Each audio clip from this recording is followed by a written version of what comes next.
Bismillahirrahmanirrahim. Assalamualaikum warahmatullahi wabarakatuh. Halo semuanya. Nah, bagaimana nih kabar kalian pada hari ini? Ibu doakan semoga kalian semua tetap dalam keadaan sehat selalu ya. Amin. Baiklah anak-anak, pada hari ini kita akan mempelajari pelajaran matematika pada kelas 3 dengan materi sifat-sifat operasi hitung pada bilangan cacah. Nah, sebelum kita masuk kepada pembelajaran hari ini, alangkah lebih baiknya kita memulai kegiatan kita pada hari ini dengan melafazkan lafaz basmalah agar ilmu yang kita dapatkan pada hari ini menjadi ilmu yang berkah lagi bermanfaat. Bismillahirrahmanirrahim. Baik, mari kita mulai kepada pembelajaran. Baiklah anak-anak, sudahkah kalian tahu apa itu bilangan cacah? Kalau belum tahu, Ibu akan coba jelaskan kepada kalian apa itu bilangan cacah. Bilangan cacah merupakan himpunan bilangan bulat yang tidak negatif atau bilangan asli yang dimulai dari angka 0, 1, 2, 3, 4, 5, dan seterusnya. Nah, kalian perlu ingat bahwa bilangan cacah adalah bilangan yang tidak memiliki tanda negatif, seperti negatif 1, negatif 2, negatif 3, dan seterusnya. Itu tidak termasuk bilangan cacah. Seperti itu ya. Nah, baiklah, sekarang kita akan masuk kepada sifat-sifat operasi hitung pada bilangan cacah. Sifat-sifat operasi hitung pada bilangan cacah itu ada 3. Pertama, sifat komutatif atau pertukaran. Yang kedua, ada sifat asosiatif atau pengelompokan. Dan yang terakhir, ada sifat distributif atau penyebaran. Nah, untuk mengetahui lebih lanjut tentang sifat-sifat ini, simak video ini dari awal hingga akhir ya.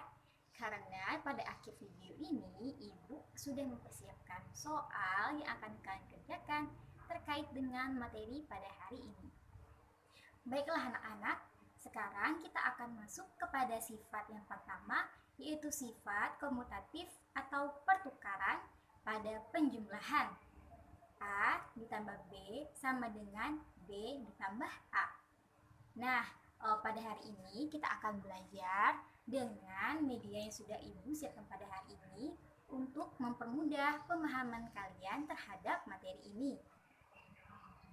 Baiklah anak-anak, di sini Ibu sudah menyiapkan media yang akan mempermudah kita dalam mempelajari pelajaran hari ini. Nah, media ini di dalamnya sudah ada beberapa bola yang akan kita gunakan sepanjang pelajaran untuk mempermudah kita memahami pelajaran hari ini.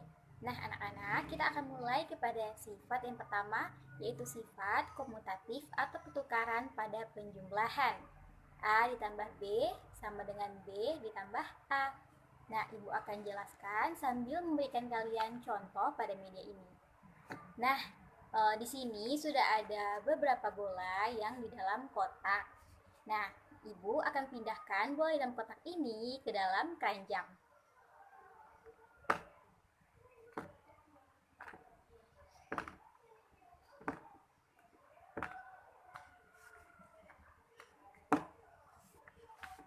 Nah, kedua wadah ini telah berisi bola, namun jumlahnya berbeda. Kotak yang pertama ada berisi 9 buah bola. Nah, untuk di dalam keranjang berisi 5 buah bola. Nah, kita akan jumlahkan. 9 ditambah 5 hasilnya adalah berapa? Ya, benar sekali. Hasilnya adalah 14. Nah, baiklah anak-anak, sekarang coba kita tukar isi dari kedua wadah ini menjadi jika di keranjang ini pertamanya ada 5 buah bola, sekarang Ibu akan masukkan beberapa bola ke dalamnya. Nah, jumlahnya ini sudah Ibu tukar di dalam keranjang menjadi 9 buah bola, sedangkan di dalam kotak menjadi 5 buah bola.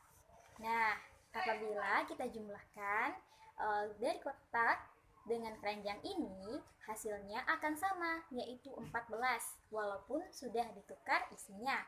Nah, baiklah anak-anak, dari contoh tadi, maka dapat Ibu jelaskan bahwa sifat komutatif atau pertukaran pada penjumlahan maksudnya adalah hasil penjumlahan yang dilakukan antar dua bilangan cacah di mana hasilnya akan tetap sama walaupun kita tukar tempatnya atau letaknya. Nah, kita masuk kepada sifat komutatif atau pertukaran pada perkalian. A dikali B sama dengan B dikali A. Nah, sini Ibu sudah menyiapkan bola di dalam keranjang dan juga kotak. Nah, bola yang ada dalam keranjang terdapat 3 buah bola. Lalu bola yang ada dalam kotak terdapat 5 buah bola. Nah, kita akan kalikan 5 dikali dengan 3, hasilnya adalah 15. Ya. Nah, bagaimana jika kita tukar isinya menjadi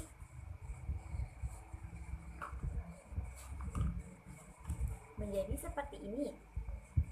Pada keranjang terdapat 5 buah bola, lalu pada kotak terdapat 3 buah bola. Nah, apabila kita kalikan, maka hasilnya juga sama 15. Nah, baiklah anak-anak, sekarang kita lanjut pada sifat yang kedua, yaitu sifat asosiatif atau pengelompokan. Nah, sifat asosiatif atau pengelompokan ini ada 2 macam lagi. Yang pertama, sifat asosiatif pengelompokan pada penjumlahan, dan yang kedua, sifat asosiatif pengelompokan pada perkalian. Nah, kita akan bahas yang pertama, yaitu sifat asosiatif pada penjumlahan. Anak-anak, nah baiklah anak-anak, sekarang kita masuk kepada sifat yang kedua, yaitu sifat asosiatif pengelompokan pada penjumlahan. Buka kurung A ditambah B tutup kurung ditambah C sama dengan A ditambah buka kurung B ditambah C tutup kurung. Nah, sekarang kita masuk kepada contoh.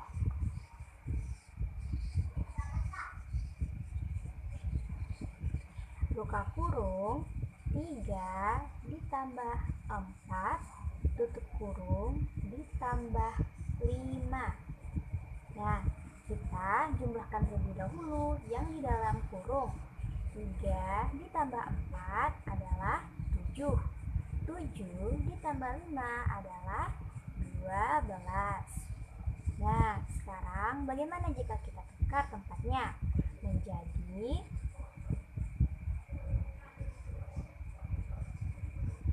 3 ditambah 4 ditambah 5. Kita kerjakan yang dalam kurung terlebih dahulu. 4 ditambah 5 hasilnya adalah 9. 9 ditambah 3 adalah 12. Nah, hasilnya sama-sama 12 kan, walaupun telah kita tukar tempat dari bilangan cacahnya.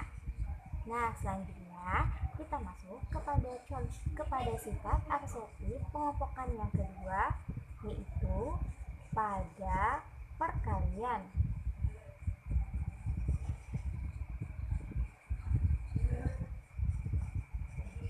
Buka kurung A dikali B tutup kurung dikali C sama dengan A dikali buka kurung B dikali C tutup kurung.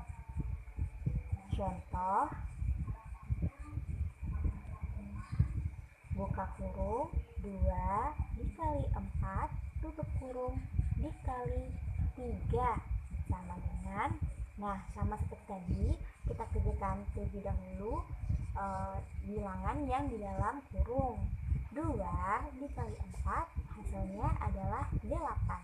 Nah, 8 dikali 3 adalah 24. Nah, selanjutnya kita akan tukar bilangan ini menjadi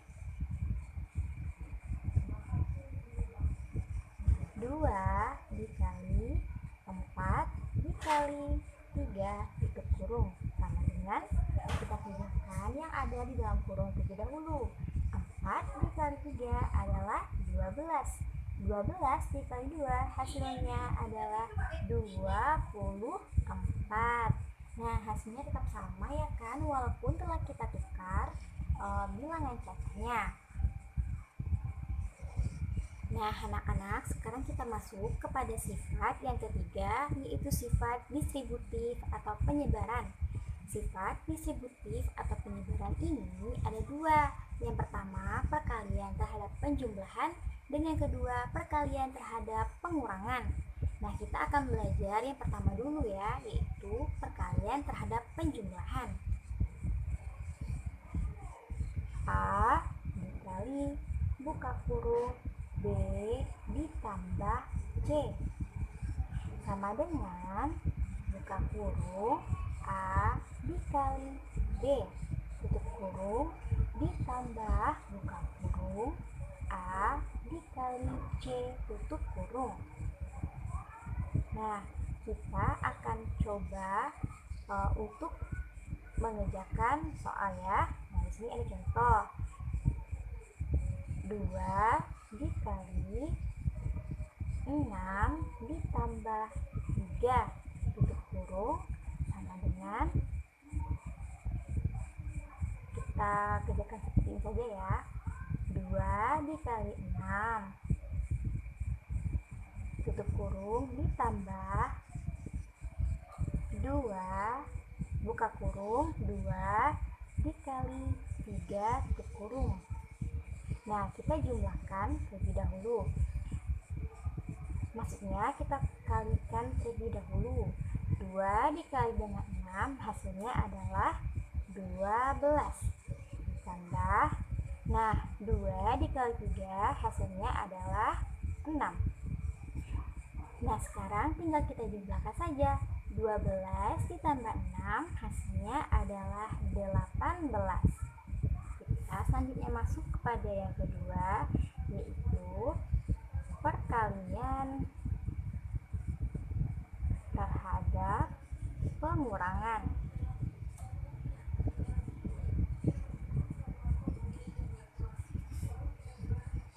A dikali buka kurung B dikurang C tutup kurung sama dengan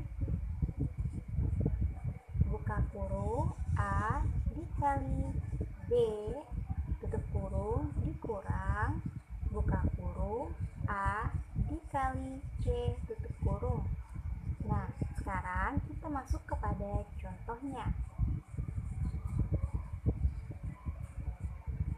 4 dikali buka kurung 8 dikurang 2 tutup kurung sama dengan buka kurung 4 dikali 8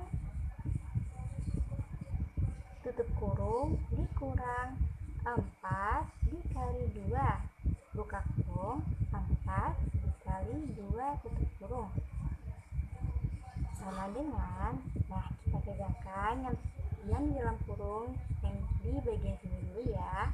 4 dikali 8 adalah 32. Nah, lalu kita beri tanda kurang. Nah, 4 dikali dengan 2 hasilnya adalah 8. Sekarang tinggal kita kurangkan saja. 32 dikurang 8 hasilnya adalah 24. Nah, baiklah anak-anak, demikianlah yang dapat Ibu sampaikan pada hari ini. Namun sebelum Ibu mengakhirinya, Ibu ingin mengumpulkan terlebih dahulu terkait pembelajaran yang telah kita pelajari pada hari ini. Yang pertama yaitu pengertian bilangan cacah. Bilangan cacah adalah himpunan bilangan bulat yang tidak negatif atau bilangan asli yang dimulai dari angka 0, 1, 2, 3, dan seterusnya.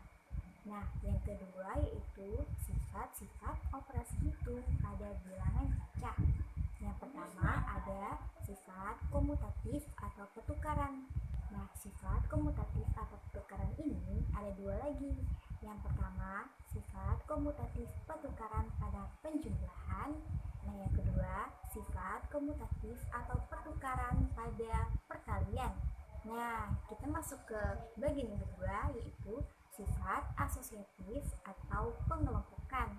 Sifat asosiatif atau pengelompokan ada dua macam. Yang pertama, sifat asosiatif atau pengelompokan pada penjumlahan. Yang kedua, sifat asosiatif pengelompokan terhadap pada perkalian. Dan yang terakhir, yaitu sifat distributif atau penyebaran. Sifat distributif atau penyebaran ada dua macam juga. Yang pertama, sifat distributif atau penyebaran perkalian terhadap penjumlahan. Dan yang kedua, sifat distributif atau penyebaran perkalian terhadap pengurangan. Nah, baiklah anak-anak, demikianlah yang dapat Ibu sampaikan pada hari ini. Atas perhatian kalian, Ibu ucapkan terima kasih banyak. Nah, sebelum Ibu mengakhiri pelajaran pada hari ini, Ibu ingin mengingatkan kepada kalian bahwa di akhir video ini sudah Ibu siapkan soal-soal yang dapat kalian kerjakan, dan soal-soal tersebut masih terkait dengan pembelajaran